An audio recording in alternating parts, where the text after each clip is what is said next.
Hello Stampers, my name is Linda Bedinger and I'm an independent Stampin' Up! Demonstrator. And today I'd like to show you how I made this cute little box. It holds an emery board that's got a pattern on it. And these are going to be my swaps for the convention, the Stampin' Up! Convention in April. And so I thought I would share with you today what I did to make these. Now what I used was this. It is from the Share What You Love Specialty Designer Series paper. And this paper is very heavy, very thick, like cardstock, really. And so it's strong enough to make this little box and have it be substantial enough to hold together. And so I'm going to show you what I have done to make this. I have a piece of paper here that is 12 inches by 3 inches. And what I'm going to do is I'm going to bring out my scoreboard and we'll just get started, and I'm going to show you how to score. And if you use 3-inch strips, I can get 2 of these little boxes out of each 3-inch strip because it's 3 by 6. And so I can get 8 of these little boxes out of 1 piece of designer series paper, so it's very economical. So I'm going to show you what we're going to do, and I'm going to use my scoreboard this time on this project. And let's see, I need to set it there so you can see what I'm doing. You're going to kind of see what I'm doing. Maybe if I turn it this way, that's a little bit better. Okay, so what I'm going to do using the larger end of my scoring tool here, I'm going to score this at 1 inch, and I'm going to come all the way down the paper because I'm going to score this and then cut it in half, and then I'm ready for 2 boxes. Okay, so scoring that at 1 inch and then 1 1/4 of an inch, and then at 2 1/4 inches, and then at 2 1/2 inches. Okay, and so there's all of my scoring done. I think you can see that. And let me put this away. I'm going to bring up my trimmer, and we're going to cut this piece in half at 6 inches. And so here's the 6-inch mark, and there I've got 2 of my little boxes just ready to go. Now what we're going to do is fold and burnish our score lines here, and you score on the side that you want to show because you want to fold away from your the valley side of your score mark here. So I've got, this is a tab, actually it's going to allow us to close the box, and here we go.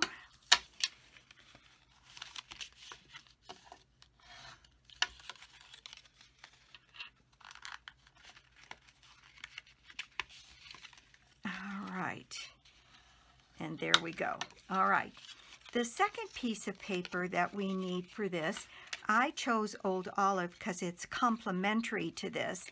This piece is 5/8 of an inch by 6 3/4. Yes, 6 3/4. And I have scored this little piece of paper at 6 inches and 6 1/4. And then I have this little tab here, and these are going to help us keep the little emery board in the box.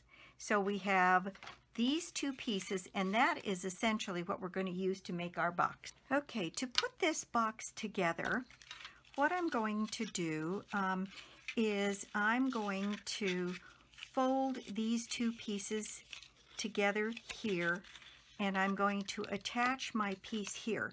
And let me just show you, these are some of the emery boards. They came in a little package of 3 for like $2.99, so really just $1 a piece to make these.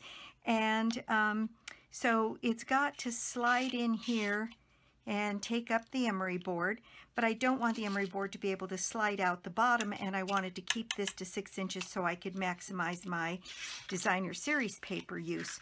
So I cut these strips, and again, this is 5/8 of an inch by 6 3/4. And what I'm going to do is I'm going to add some snail here. Let me grab my silicone mat. I'm going to put some snail right down the middle, down to the point that my first score line is there. And I'm going to center that. I want my fold, or my closing piece, to be the back of the box. So I want to add this piece to what will be the front of my box. And I'm just going to center this between the 2 score lines that are there. There we go. And then these folds are going to fold up and hold the emery board in place down here on the bottom so that it doesn't slide out of the bottom. And then we're using a ribbon mechanism to pull it out of the box. And then it adds a little bit more decoration, and it's quite clear that you have to move this to get it out. So that's what we're doing. And so I'm going to use tear tape. Now that I've got this piece attached, I'm going to use tear tape all along this wider edge here, the 1-inch edge. And so I'm going to set this down here. Let me get a nice finished edge on this little piece of tape. It looks like it's been torn, so let me just get a nice finished edge here. And so I'm going to lay this tear tape down here just as close to this edge as I can get it, and I'm going to stretch this tear tape right along that edge, burnishing it as I go down here to the bottom, and then tear that little piece off. And I didn't do a very good job of that, so I'm going to need to trim that up, and I'll do that with my snips and make that even with the bottom of the box. So there we go. We've got our piece here, burnished, folded, and ready for assembly. This is a very fast little project, and what I'm going to need is my little pierce tool here, my pokey tool, and I'm going to burnish the end of this right down here just as hard as I can, and then use that point to pick up the top piece of tape. So off comes this top piece of tape. Put my silicone mat down here because I don't want that sticking to other things. And I'm going to put some snail on this little tab at the bottom of this old olive piece here. Quite a bit of tape. Now, to close this box up, I'm going to close this so that it is making a little bottom here. And then I'm going to put this up so you can see it. Get this little square here side as square as I can get it, and then attach it to this little tab. Then I'm going to stick my bone folder in here and make sure that that is firmly attached. It is. So now what I'm going to do is I'm going to very carefully close this taped edge here, right so that it closes right at the seam here at the side and the bottom. And then I'm going to continue to fold that here so that I get square against the edge of my little box. There we go. And so that's now right up along that edge. They're all the way down my box, and my box is formed, and I have this little piece down here at the bottom, and I'm just going to stick my bone folder in as far as I can get it and secure that little piece down there against the edge, and that looks to be just fine. It's going to hold just fine. So there we have our box made. Now the mechanism for getting the emery board out is using ribbon, and I'm using this pretty dotted Tule ribbon that we have available, and I am using about 18 inches of this, and I used about 15 inches of this, so I'm going to cut this off at 15 inches at a little bit of an angle, and then this piece I'll use on the front of my box here. So what I'm going to do is take this piece of ribbon, and I'm going to take my emery board here, so I'm going to put this in half here, and then I'm going to put my emery board in between this ribbon so that it is roughly at the halfway point, and this ribbon has a little bit of give. And then I am using my old olive twine here, and I'm going to cut a piece that's going to allow me to tie kind of a bow here.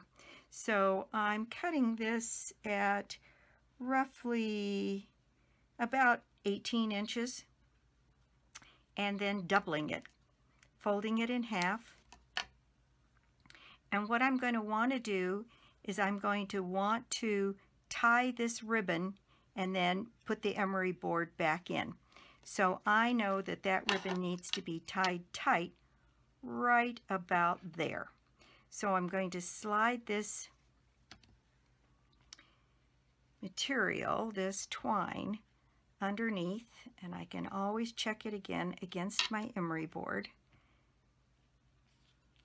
So I'm going to set my scissors on that end and my snail on this end and put this into place, because I want that to be actually fairly tight around this, because I don't want this to move once I've got it done. So I'm going to set it down here so that I know that that's about right, and that's where I want to tie this ribbon. So the first thing I'm going to do is tie this in a knot so that I can get the placement right where I want it.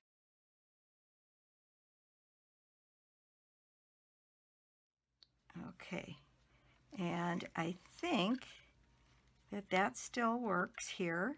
So I've got this tied in a knot, and it's just tied once, so I'm going to tie it into a real knot here so that it doesn't move from where I've got it tied.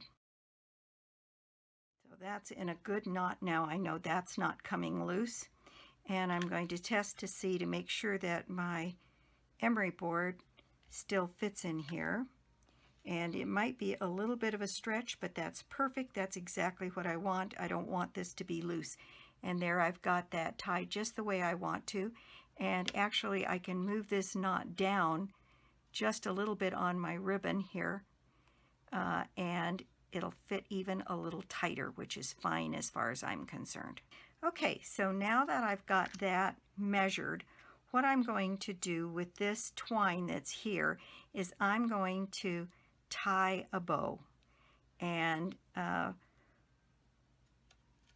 just a simple little bow on the top here using a double strand of this twine.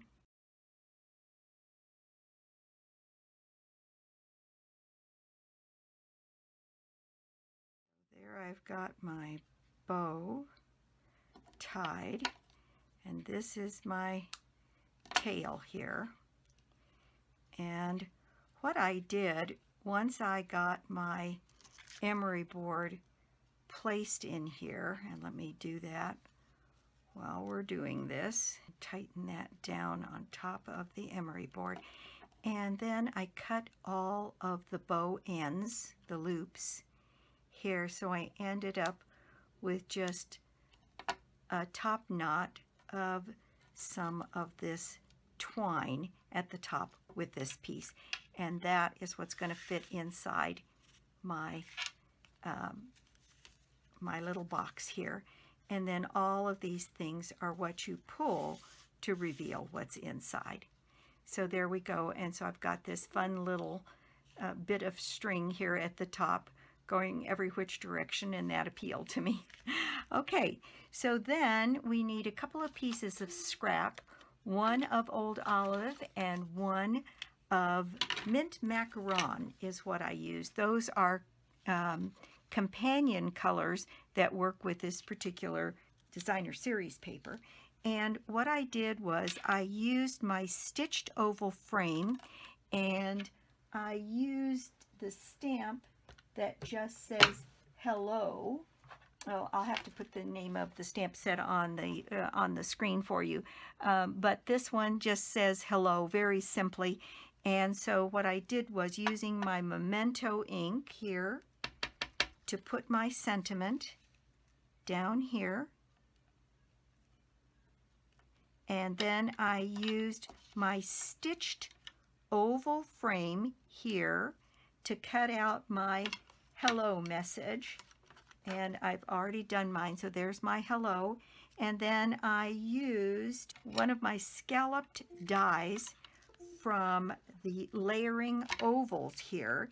And this is one that measures about 2 1/4 inches wide. And I used that on the old olive and came up with this piece of old olive here. So what I'm going to do is take these two pieces and put them together here.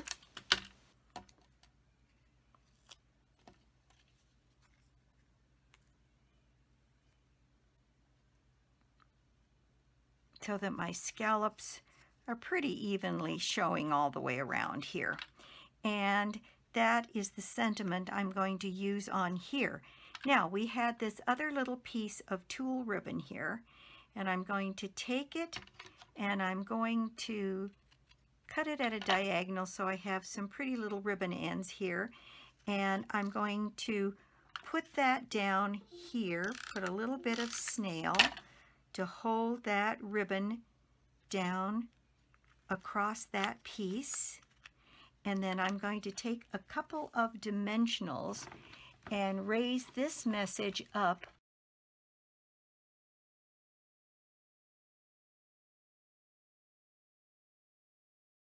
These would make great little Easter favors. You can have your message say just about anything. Mine just says hello. I had the stamp out that said enjoy. So there's any number of things here that you can do. And that is the project for today. These are going to be my swaps for the convention in April. So I have a bunch to make, and I thought I would just share them with you. So we have the tulle ribbon. Here I'm going to put this underneath so you can actually see that. Put the tulle ribbon so that it is represented both on the ends and then here. And I think it adds contrast. I think that the two colors here give enough contrast, and then we have texture. So then we have this little twine and this little ribbon here, and I think it adds quite a bit. So there are my swaps, and I think that would make a lovely little Easter favor for kids. You could put, you could make this box a little bit bigger, a little bit wider, and put a candy bar in there and get it to do the same thing, to lift out so that somebody could see the present that's inside. And because of the way we attach this piece, that's not going to come out the bottom. It will only come out of the top. And then I have these cute little emery boards as presents for folks at the convention. So that is the project for me today. Thank you so much for stopping by my YouTube channel today. I do so appreciate it. And if you don't already have a Stampin' Up! Demonstrator, I'd love to be your demonstrator, and or you could join my team. And everything here can be ordered on my Stampin' Up! Site or through my blog, which is listed below. And let's see, the prize draw for March is the Wonderful Romance Bundle, the stamp set and the dies. And there's just a couple weeks left for Celebration and for the Join offer, $175 for $99 to become a demonstrator. and that offer is good through the 31st of March. And then Celebration will be over, and we'll be on to looking forward to, I'll get a sneak peek at the new catalog while I'm at convention in April, and that will be coming out in June. So thanks again for stopping by, and I'll be back soon with more cards and more projects. Bye!